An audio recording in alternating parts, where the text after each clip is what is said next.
সুপ্রিয় দর্শক বন্ধু, আসসালামু আলাইকুম। সবাই কেমন আছেন?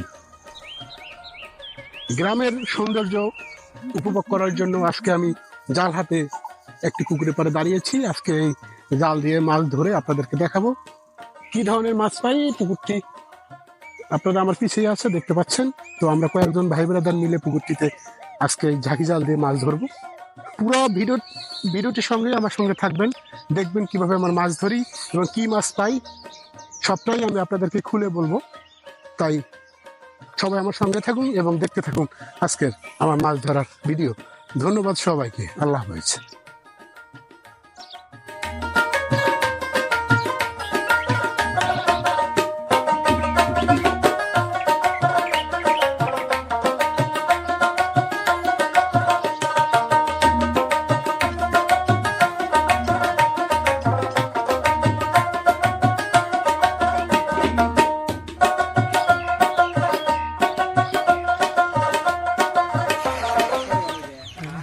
আমাদের প্রথম জালের খেয়া দেওয়া হলো পুকুরে, দেখবো কি মাছ পাই। এখন আমরা পুকুরে নেমে দেখবো যে আসলে জালের নিচে কোনো মাছ পড়েছে কিনা, কারণ পুকুরে পানি একটু বেশি আছে, সেই সুবাদে মাছ নিচে চলে যেতে পারে। তাই আমরা এটাকে গ্রামের ভাষা বলে জাল হাতায় মাছ ধরা। তো আমরা হাতায় মাছ ধরবো, দেখবো যে কোনো মাছ আছে কি না। তাছাড়াও পুকুরে অনেক ধরনের আবর্জনা আছে, সেগুলো আগে তুলে নিতে হবে উপরে, নাহলে আমাদের জাল আটকে যেতে পারে।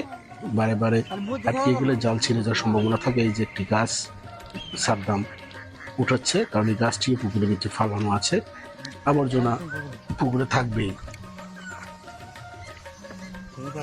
এর দু একটা মাছ কি হাতে বাজে? হ্যাঁ, মাছ আছে নাকি? কি উঠাইছো? জঙ্গল? আরে আল্লাহ, দেখে টান টান চালটা উঠে ফেলা, দেখ জালে কিছু আছে কিনা। সাদ্দাম, তুই পুকুরের ময়লা আবর্জনা এগুলো সব উঠে ফেলা তো। এই যে দর্শকগুলো দেখতে পাচ্ছেন যে আমরা প্রথমে দুইটি মাছ পেয়েছি, ওইগুলোকে বলে আমাদের খলিশার বাচ্চা, খলিশা মাছ, আঞ্চলিক ভাষা হচ্ছে খলিশা মাছ। ওই এগুলো উঠে যে জাল টানতেছে রুবেল, দেখি যে জালে কি উঠে।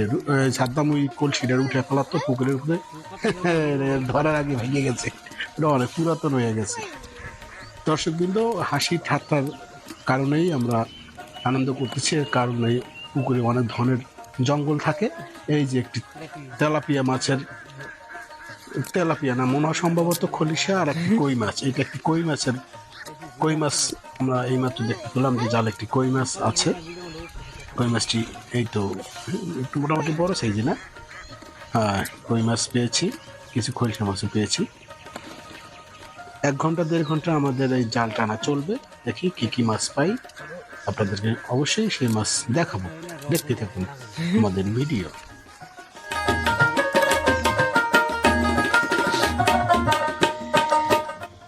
প্রতিবার জাল খেয়া দেওয়ার আগে জালের আবর্জনা পরিষ্কার করে নিতে হয়, তা না হলে জাল অনেকে বলে খুলে না বা মেলে না, যেটাই বলেন না কেন। আর এই যে পুকুরের ভিতরে গোরহাতিও মাছ ধরা হয়। আমরা এর ভিতরে একটি বড় তেলাপিয়া মাছ পেয়েছিলাম, তখন আমি তার ছবি তুলতে পারিনি, এর আগে পাতলে রাখা হয়েছে।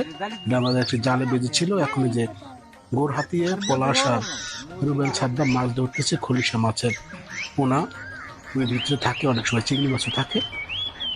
আর পুকুরের পানি স্বচ্ছতার কারণে মাছ প্রচুর পরিমাণ ছোটাছুটি করতেছে, তাই হাত দিয়ে পানি ঘোলা করে মাছ ধরতে হবে। ঘোলা করলে মাছ বেশি ছোটাছুটি করতে পারে না। এটা মাছ ধরনের একটি পুরাতন পদ্ধতি বলতে পারেন।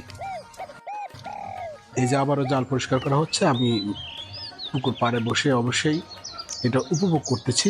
দর্শকবৃন্দ, যেমন হাতে দেখতে পাচ্ছেন, এটাকে অনেকেই বলে হেলিকপ্টার মাছ, আমাদের আঞ্চলিক ভাষা হচ্ছে চ্যাকমা, আর এটা বৈজ্ঞানিক নাম হলো শাকার মাউথ ফিশ। এই মাছটি অত্যাধিক বিপজ্জনক আমাদের পরিবেশের কারণে।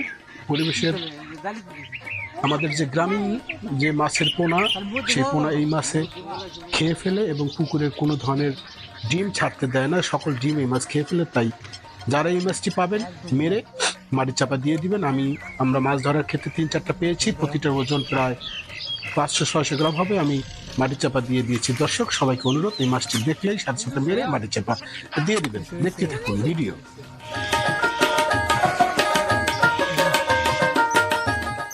আবার একটি জাল খাদা হলো। এইমাত্র বড় একটি সাপ আমি দেখতে পেয়েছি, যে পুকুরের পান্নায় যেই গর্ত থাকে সেই গর্তের ভিতরে ঢুকে গেল। তাই আমি একটু সাবধানতার সাথে কিনারে হাঁটাচলা করতেছি, কারণ সাপ কেনা ভয় পায়। যাই হোক দর্শক, জাল টানা হচ্ছে, দেখি এবারও আমরা কি মাছ পাই। মাছ পেলে অবশ্যই আপনাদেরকে সেটা দেখানো হবে।